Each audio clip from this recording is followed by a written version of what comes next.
आज का टॉपिक होने जा रहा है ऑपरेटर चेनिंग और शुरू करते हैं पहले सवाल से। पहला सवाल है print 1 is less than 3 greater than 2। ये ऑपरेटर चेनिंग का सवाल है क्योंकि इसमें एक से ज्यादा ऑपरेटर हैं। तो वीडियो पॉज करो, इस बारे में थोड़ा सा सोचो और मैं आपको आंसर बताने जा रहा हूं इन 3, 2, 1। इसका आंसर ट्रू है। पाइथन में जब भी ऑपरेटर चेनिंग का सवाल आता है तो हमेशा लेफ्ट टू राइट जाया जाता है। तो सबसे पहले पहला कंपेरिजन चेक होगा, जो लेस देन ऑपरेटर है 1 इज लेस देन 3, ये आपका ट्रू आएगा।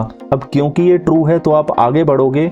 उसके बाद नेक्स्ट देखते हो आप 3 इज ग्रेटर देन 2, वो भी ट्रू है। अब आपका ऑपरेटर चेन खत्म हो चुकी है तो ट्रू रिटर्न कर दोगे। अब ये हो गया था थोड़ा सा इजी सवाल आपको कॉन्फिडेंट करने के लिए। अब चलते हैं थोड़े से ट्रिकी सवाल पे। इसमें प्रिंट करवाना है 1 is greater than false less than 1। अब वीडियो पॉज करो, इसका आंसर सोचो और मैं आपको आंसर बताने जा रहा हूँ इन 3, 2, 1।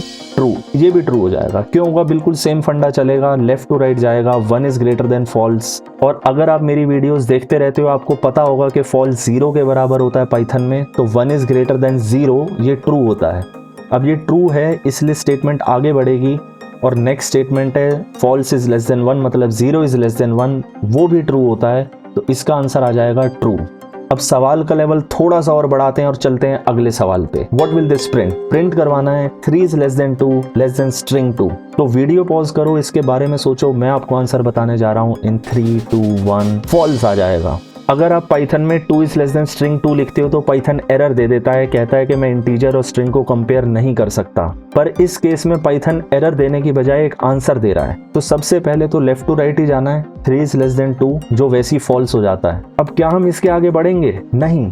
क्यों नहीं बढ़ेंगे? क्योंकि फॉल्स आया है। और अगर आप मेरी वीडियोस देखते रहते हो आपको पता होगा कि एंड एक शॉर्ट सर्किट ऑपरेटर होता है और जहां फॉल्स आता है वहीं रिटर्न कर देता है। तो इसके बाद जो एंड के बाद जो भी करना है पाइथन करेगा ही नहीं, क्योंकि पाइथन को बहुत गालियां पड़ चुकी हैं, वो कंप्यूट इंटेंसिव है, मेमोरी बहुत खाता है। तो पाइथन कहता है यहाँ मैं ऑप्टिमाइज करूंगा। जब मुझे पता है कि फॉल्स को किसी भी चीज के साथ एंड कराओ तो फॉल्स ही आना है, तो मैं आगे चलाऊं ही क्यों? चाहे आप कुछ भी अकड़म बकड़म लिखो, पाइथन नहीं चलाएगा। अगला सवाल है what will this print? Video pause करो, इस बारे में सोचो और मैं आपको आंसर बताने जा रहा हूं इन 3, 2, 1।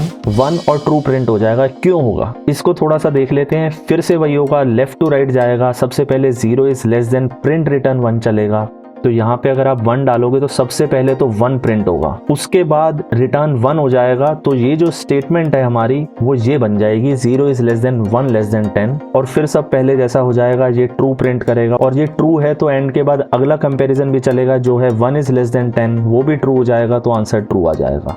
अब बढ़ते हैं अपने अगले सवाल पे जो थोड़ा सा और ट्रिकी है, वो है how many times will 1 be printed? कितनी बार 1 प्रिंट होगा इसमें? तो वीडियो पॉज करो, ध्यान से सोचो और मैं आपको आंसर बताने जा रहा हूँ इन 3, 2, 1। सिर्फ 2 बार प्रिंट होगा। इसका जवाब फिर शॉर्ट सर्किटिंग में आता है। तो सबसे पहले ये चलेगा 0 इज लेस देन PR1, तो 1 तो प्रिंट हो ही जाएगा, उसके बाद 1 रिटर्न भी हो जाएगा। तो ये स्टेटमेंट चेंज होके क्या बन जाएगी? ये यहाँ पे PR1 की जगह 1 आ जाएगा, बाकी सब चेंज नहीं होगा। तो 0 इज लेस देन 1 ट्रू हो जाएगा। और क्योंकि ये ट्रू है तो पाइथन आगे बढ़ेगा, नेक्स्ट स्टेटमेंट पे चेक करेगा 1 इज लेस देन PR1।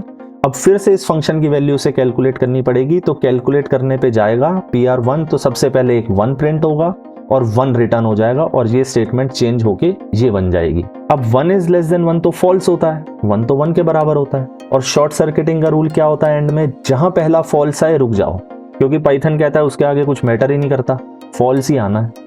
तो पाइथन यहीं पे अपनी कंप्यूटेशन रोक के फॉल्स रिटर्न कर देता है और ये जो बाहर वाला प्रिंट है ये एक बार और फॉल्स प्रिंट करा देता है। अब देखते हैं अगला सवाल। अगला सवाल है प्रिंट करवाना है a is a less than 1। तो आप ऑपरेटर चेनिंग सिर्फ less, greater, is equivalent to के अलावा इज, इन ऐसे ऑपरेटर्स के साथ भी कर सकते हो।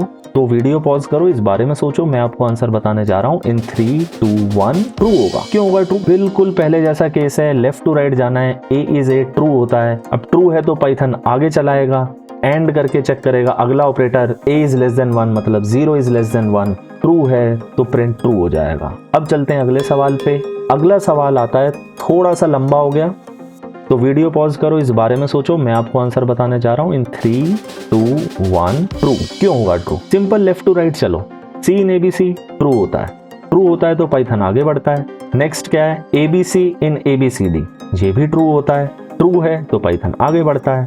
अगर आप मेरी वीडियोस देखते हो तो आपको स्ट्रिंग कंपैरिजन आता होगा, तो ये भी ट्रू होता है और स्टेटमेंट यहाँ खत्म हो जाती है, प्रिंट ट्रू हो जाएगा इसका आंसर। अब अगला सवाल देखते हैं। ये सवाल कर लोगे तो आपका ऑपरेटर चेनिंग पक्का हो गया। इसके बाद आपको ऑपरेटर चेनिंग को हाथ लगाने की कोई जरूरत नहीं है। तो वीडियो पॉज करो, इस बारे में सोचो और मैं आपको आंसर बताऊंगा कमेंट्स में, क्योंकि इसका आंसर मैं डायरेक्ट नहीं दे रहा, क्योंकि लास्ट सवाल है, ये आपकी अंडरस्टैंडिंग को चेक करेगा। तो इसका आंसर विद रीजन आपको कमेंट में लिखना है और मैं फिर बताऊंगा आपका रीजन भी सही है कि नहीं है। तो let's do it, time waste मत करना वरना सब भूल जाओगे। अभी के अभी करो इसे और आंसर करो, उसके बाद छोड़ देना ऑपरेटर चेनिंग हमेशा के लिए। तो मिलते हैं अगली वीडियो में।